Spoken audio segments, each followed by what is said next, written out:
Good morning to everyone. कैसे हैं आप लोग? उम्मीद करता हूँ कि आप लोग अच्छे होंगे, स्वस्थ होंगे और अपनी परीक्षा की तैयारी में मन से लगे होंगे। दोस्तों, आज डेट है 18 अगस्त। आज के सभी मोस्ट इम्पॉर्टेंट करंट अफेयर को हम यहाँ पे इस वीडियो में कवर करेंगे।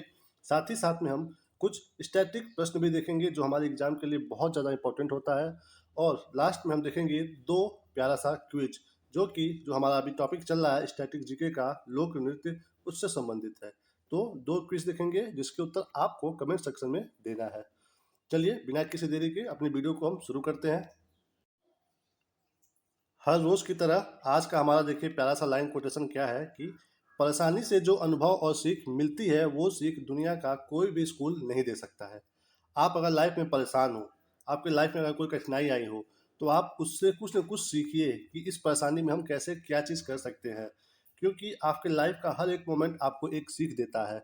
अच्छाई चीज़ हमें, जो अच्छा चीज़ होता है वो तो कुछ दे करके जाता ही जाता है, बट अगर बुरा समय, बुरा दौर चल रहा हो तो वो भी आपको एक मजबूत इंसान बनाता है, जहाँ से आपकी एक नई पर्सनालिटी उभर करके सामने आती है। तो उसी लिए ये चीज़ क्या कह रहा है, परेशानी से जो अनुभव और सीख मिलती है वो सीख दुनिया का कोई भी स्कूल नहीं दे सकता है। तो वैसे टाइम में आप जो चीज़ फील करते हो, जो अनुभव आप रियल लाइफ से देख करके समझ पाते हो, सीख पाते हो, वो आपको किसी भी बड़े बड़े किताबों में भी नहीं मिलता है। तो इसलिए अपने गलतियों से, अपने अच्छाइयों से सीखो। गलती करना बड़ी बात नहीं होती है। अगर आपने गलती से कुछ सीखा नहीं तो वो सबसे बड़ी गलती है आपकी। गलती होना हम इंसानों की एक आम बात है, गलतियाँ सबसे होती हैं। बट जो गलती से आपने नहीं सीखा, फिर वो समझिए कि वो गलत रास्ते पे चल रहा है, कि अपनी गलती से भी वो सीख नहीं रहा है। तो फिर गलती से सीखिए, उसको सुधार करिए और आगे बढ़ते रहिए। तो चलिए अपना क्वेश्चन की शुरुआत करते हैं हम करंट अफेयर का। पहला क्वेश्चन क्या है आज का? जम्मू कश्मीर पुलिस का विशेष महानिदेशक किसे नियुक्त किया गया है? जम्मू कश्मीर पुलिस का विशेष महानिदेशक किसे नियुक्त किया गया है? ये सामने आपके ऑप्शन है। सही उत्तर क्या है इसमें से? सही उत्तर है सी, नलिन प्रभात। कौन? नलिन प्रभात को हाल ही में जम्मू कश्मीर का विशेष महानिदेशक बनाया गया है। आगे चलिए, अगला प्रश्न क्या है? डब्ल्यूएचओ विश्व स्वास्थ्य संगठन ने किसे ग्लोबल पब्लिक हेल्थ इमरजेंसी घोषित किया है? डब्ल्यूएचओ ने किसे हाल ही में, मतलब ग्लोबल पब्लिक हेल्थ इमरजेंसी घोषित किया है? ये सामने आपके ऑप्शन है। सही उत्तर क्या है इसका? सही उत्तर है ए, मंकी पॉक्स को। मंकी पॉक्स को हाल ही में डब्ल्यूएचओ के द्वारा ग्लोबल पब्लिक इमरजेंसी घोषित किया गया है, जो कि ये हमारे जो अफ्रीका कंटिनेंट है वहाँ पे बहुत ज़्यादा, मतलब ज़्यादा संख्या में तेज़ी से वो बढ़ रहा है, तो इसीलिए इसको डब्ल्यूएचओ के द्वारा इमरजेंसी घोषित कर दिया गया है। तो डब्ल्यूएचओ इसके द्वारा घोषित किया गया है। डब्ल्यूएचओ कौन है? ये है वर्ल्ड हेल्थ ऑर्गेनाइजेशन। तो देखिए यहाँ पे इसकी स्थापना कब हुई थी ये देख लेते हैं हम लोग। इसकी स्थापना हुई थी 7 अप्रैल 1948 में। इसका हेडक्वार्टर कहाँ पे है? हेडक्वार्टर है जिनेवा में। जिनेवा कहाँ पे है? ये है स्विट्जरलैंड में। स्विट्जरलैंड में। तो इसी के द्वारा ये घोषित किया गया है कि मंकी पॉक्स को ग्लोबल पब्लिक हेल्थ इमरजेंसी। आगे चलिए, अगला क्वेश्चन क्या है? अगला है 16 से 18 अगस्त 2024 के मध्य अंतर्राष्ट्रीय फिल्म महोत्सव का 10वां संस्करण कहाँ आयोजित किया जा रहा है? अंतर्राष्ट्रीय फिल्म महोत्सव का। तो सही उत्तर क्या है इसमें से? सही उत्तर है सी, शिमला के गेयटी थिएटर में। कहाँ पे? शिमला के गेयटी थिएटर में। तो याद रहे, अंतर्राष्ट्रीय फिल्म महोत्सव। आगे चलिए, अगला क्या है? हाल ही में पैंतो गतान सिनावात्रा पैंतो गतान सिनावात्रा को किस देश का प्रधानमंत्री चुना गया है? नाम याद रखिएगा, पैंतो पैंतोगतान सिनावात्रा। तो ये आपके सामने ऑप्शन है। सही उत्तर क्या है? सही उत्तर है डी, थाईलैंड के इनको प्रधानमंत्री के रूप में चुना गया है, पैंतोगतान सिनावात्रा को। आगे चलिए, अगला क्या है? 17वें national film award 70 national film award 2024 में किसने सर्वश्रेष्ठ अभिनेता का पुरस्कार जीता है? यानी कि किसने सर्वश्रेष्ठ अभिनेता यानी कि बेस्ट एक्टर का अवार्ड जीता है? ये सामने आपके ऑप्शन है। सही उत्तर क्या है? सही उत्तर है ऋषभ शेट्टी जी। ऋषभ शेट्टी जी। इनका मतलब कौन सा मूवी था जो जिसकी वजह से मतलब इसको ये इनाम मिला है इनको? तो वो था कन्नड़ मूवी। आपने शायद देखा होगा, कन्नड़ मूवी था जिसका नाम है कंतारा। कंतारा मूवी के, मतलब उसमें इनको एक्टिंग करने के लिए सर्वश्रेष्ठ अभिनेता का मतलब ये पुरस्कार मिला है। और ये देखिए आगे देख लेते हैं यहाँ पे, इसमें सर्वश्रेष्ठ अभिनेत्री यानी कि अभिनेत्री सर्वश्रेष्ठ अभिनेत्री का अवार्ड किसको मिला है? ये 2 लोगों को मिला है युगल रूप में। एक जो है नाम उनका याद रखिएगा आप लोग, नित्या मेनन। एक नित्या मेनन को मिला है, मतलब दोनों लोगों को साथ में मिला है। और एक और मिला है, इनको यहाँ पे देख लेते हैं। दूसरी है मानसी पारेख। मानसी पारेख। इन दोनों लोगों को एक साथ मतलब बेस्ट एक्ट्रेसेस का अवार्ड मिला है। एक और चीज देख लीजिए यहाँ पे कि ओवरऑल पूरा मतलब सर्वश्रेष्ठ फिल्म, सबसे बेस्ट फिल्म किसको मिला है अवार्ड? ये मिला है आट्टम को। ये मलयालम मूवी है, मलयालम मूवी। इसे बेस्ट पिक्चर का अवार्ड मिला है, बेस्ट। और हिंदी भाषा में किस बेस्ट मूवी को मतलब किस मूवी को बेस्ट अवार्ड मिला है? वो है गुलमोहर। गुलमोहर, इसको हिंदी भाषा में बेस्ट मूवी का अवार्ड मिला है। इसके जो एक्टर है वो है मनोज बाजपेयी जी। गुलमोहर को हिंदी का बेस्ट पिक्चर अवार्ड मिला है और ओवरऑल सबको मिला करके आट्टम को बेस्ट मूवी का अवार्ड मिला है, जो कि एक मलयालम मूवी है। चलिए, ये था हमारा। आगे चलते हैं, अगला क्या है? आगामी पेरिस पैरालंपिक 2024 खेलों में भारत के कितने खिलाड़ियों का दल भेजा गया है? यानी कि जो पैरालंपिक 2024 का है वो होगा कहाँ पे? पेरिस में होगा। ये आपको ध्यान रखना है, पेरिस में होगा। और दूसरा कि हमारे भारत से कितने खिलाड़ी वहाँ पे जा रहे हैं, तो ये सामने आपके ऑप्शन है। सही उत्तर क्या है इसमें से? सही उत्तर है सी, 84। 84 भारतीय खिलाड़ी यहाँ से जाएंगे कहाँ पे? फ्रांस के पेरिस शहर में पैरालंपिक 2024 के लिए। चलते हैं अपने अगले प्रश्न पे। अगला प्रश्न क्या है हमारा? अगला है 17वां दिव्य कला मेला कहाँ शुरू हुआ है? 17वां दिव्य कला मेला कहाँ शुरू हुआ है? ये सामने आपके ऑप्शन है। सही उत्तर क्या है? सही उत्तर है रायपुर। छत्तीसगढ़ का रायपुर में ये शुरू हुआ है। और ये किनके द्वारा शुरू किया गया है? ये देखिए यहाँ पे, ये आगे ऊपर कर दें इसको। ये शुरू किया गया है हमारे डॉक्टर वीरेंद्र कुमार जी के द्वारा शुरू किया गया है। ये प्रेजेंट टाइम में कौन है? ये है केंद्रीय सामाजिक न्याय व अधिकारिता मंत्री। कौन है? केंद्रीय सामाजिक न्याय व अधिकारिता मंत्री हैं ये डॉक्टर वीरेंद्र कुमार जी, जिनके द्वारा ये शुरू किया गया है। इसका मेन क्या है दिव्य कला का? दिव्य कला का मेन जो फीचर ये है कि ये दिव्यांग जो है कारीगरों और उद्यमियों को सशक्त बनाने पर ध्यान देगा। दिव्यांग कारीगर और उद्यमियों को सशक्त बनाएगा ये कौन? दिव्य कला मेला, जो कि कहाँ पे हो रहा है? वो हो रहा है डी, रायपुर, यानी कि छत्तीसगढ़ में। आगे चलते हैं, अगला क्या है? 15 अगस्त 2024 को लाल किले पर अपने स्वतंत्रता दिवस के भाषण के दौरान प्रधानमंत्री मोदी ने किस प्राचीन संस्था की भावना को जीवंत किया है? याद रखिए, कौन सा? लाल किले से स्वतंत्रता दिवस पे भाषण के दौरान मोदी जी ने किस प्राचीन संस्था की भावना को जीवंत किया है, यानी कि फिर से शुरू किया है? ये सामने आपके ऑप्शन है। सही उत्तर क्या है? सही उत्तर है डी, वैदिक शिक्षा प्रणाली को। किसको? वैदिक शिक्षा प्रणाली। ये मतलब इंपॉर्टेंट हो जाएगा दोस्तों आपके लिए, याद रखिएगा, वैदिक शिक्षा प्रणाली। आगे चलिए, अगला क्या है? किस राज्य सरकार ने किसानों को कृषि उपकरण खरीदने के लिए 50% सब्सिडी देने की घोषणा की है? यानी कि एग्रीकल्चर जो होता है ये उपकरण, उसको खरीदने के लिए 50% सब्सिडी यानी कि छूट देने की बात कर रही है। कौन सी राज्य सरकार? ये सामने आपके ऑप्शन है। सही उत्तर क्या है? सही उत्तर है बी, मध्य प्रदेश।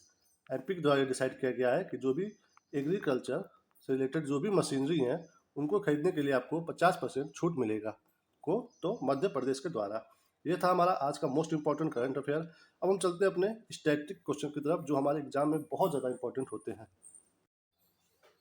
तो पहला क्वेश्चन है इसमें, पहला, सैंधव सभ्यता का स्थल कालीबंगन किस नदी के किनारे था? यानी कि सिंधु सभ्यता में जितने भी स्थल खोजे गए उसमें से कालीबंगन के बारे में पूछ रहा है कि ये उस समय किस नदी के किनारे था। तो सही उत्तर क्या होगा इसका? सही उत्तर होगा इसका, कहाँ पे था ये? घग्गर नदी के किनारे। कौन सी नदी? घग्गर नदी। कालीबंगन घग्गर नदी के किनारे था। और इसकी जो मतलब घग्गर कहाँ पे? ये प्रेजेंट टाइम के राजस्थान में। और इसके खोजकर्ता कौन है? कालीबंगन के खोजकर्ता कौन है? तो वो है, ये देखिए यहाँ पर उनका मैं नाम लिख रहा हूँ, अमलानंद जी। अमलानंद जी के द्वारा, अमलानंद पूरा नाम इनका अमलानंद घोष है। इनके द्वारा घग्गर नदी के किनारे जो एक कालीबंगन नदी बसा था सिंधु सभ्यता का, उसकी खोज की गई थी अमलानंद घोष जी के द्वारा। किस सन में की गई थी? 1951 में। 1951 में कालीबंगन जो इस जगह है इसकी खोज की गई थी, जो कि उस समय के घग्गर नदी के किनारे बसता था, जो कि राजस्थान में था, और इसकी खोज की अमलानंद घोष जी ने 1951 में। आगे चलिए, अगला क्या है? सर्वाधिक उत्सुक कुआं किस देश में पाया जाता है?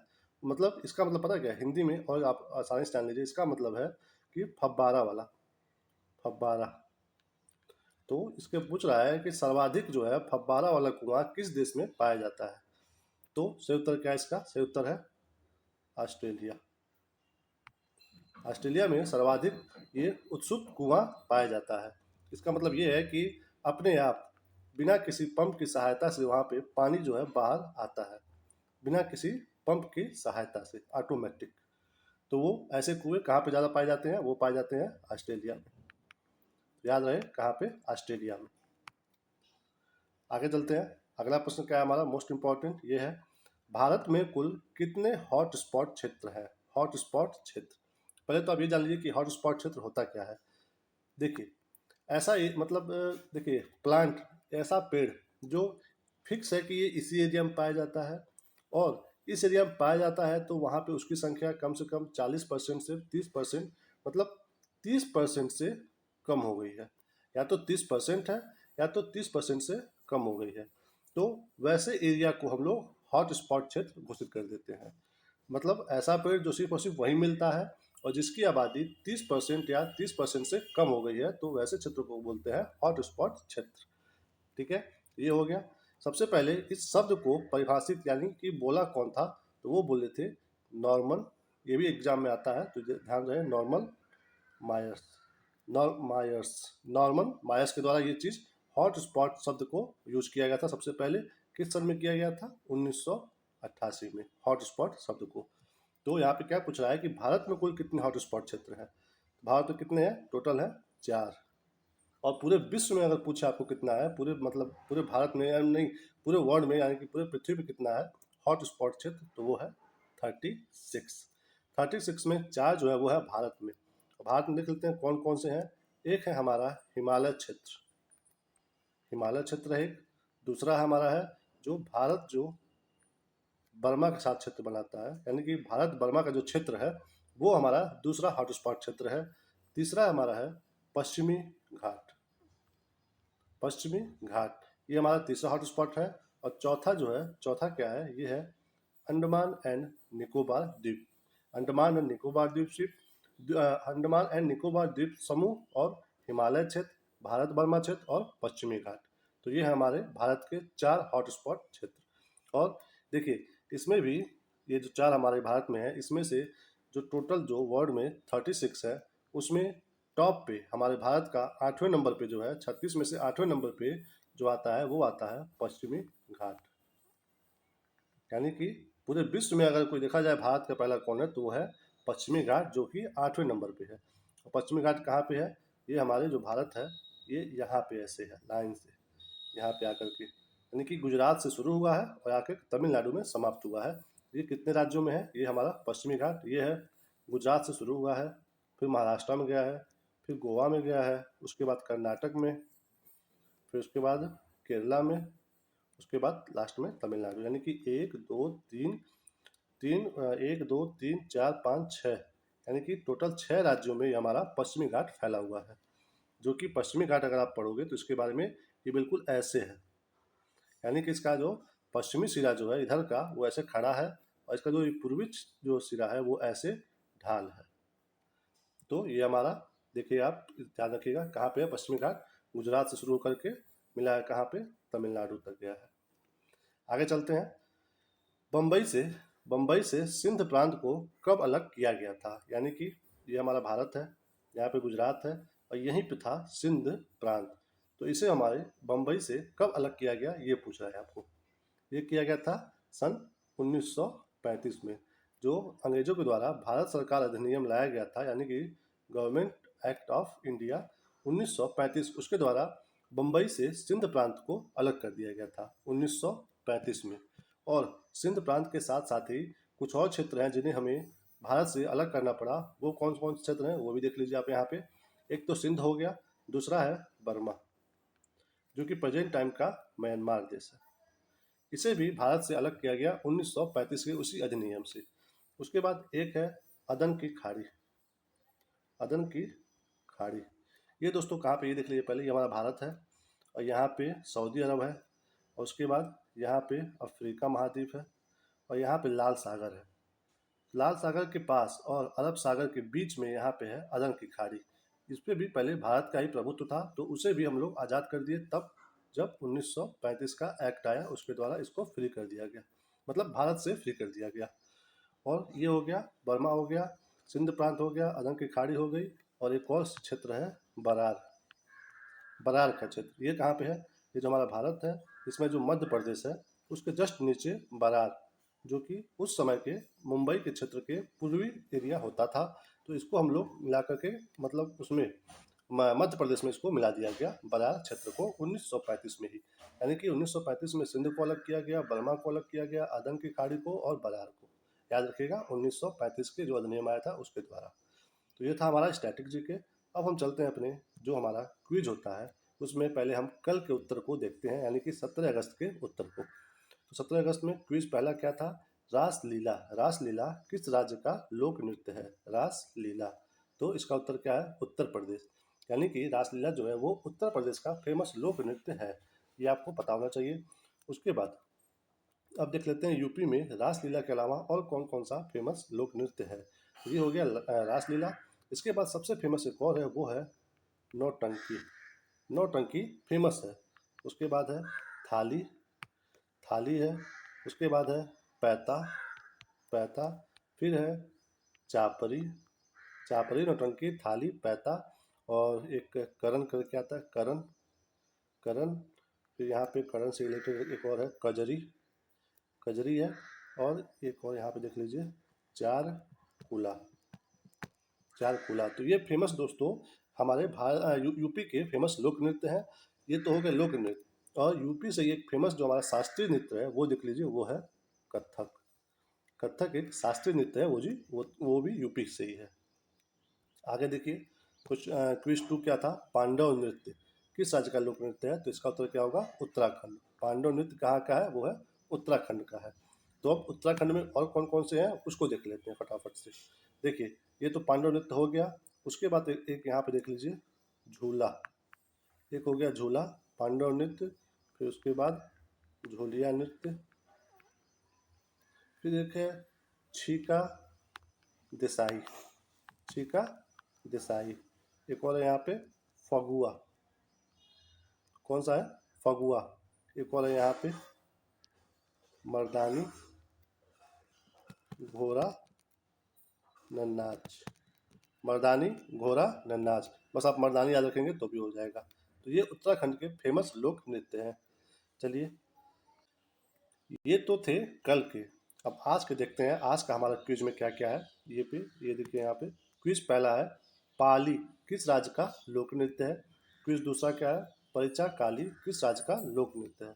इन दोनों के उत्तर आपको कमेंट सेक्शन में बताना है।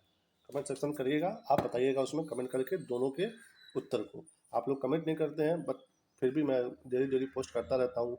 आप अगर कमेंट करोगे तो हमें मोटिवेशन मिलेगा ना, तो फिर आप प्लीज़ कमेंट किया करिए। Okay, thank you for watching. अगर वीडियो आपको पसंद आया हो तो प्लीज़ वीडियो को लाइक कर दीजिए, शेयर कर दीजिए और कमेंट भी कर दीजिए। और अगर चैनल पर नए हो तो प्लीज़ चैनल को सब्सक्राइब कर लीजिए, क्योंकि ऐसी वीडियो में हमेशा डेली अपने करंट अफेयर वीडियो डालता हूँ, और साथ ही साथ और भी सब्जेक्ट की वीडियो मैं अपलोड करता रहता हूँ। चलिए अपना ख्याल रखिए, मुस्कुराते रहिए। मिलेंगे आपको अगले वीडियो में, तब तक के लिए ख्याल रखिए। जय हिंद, जय भारत, जय माता दी।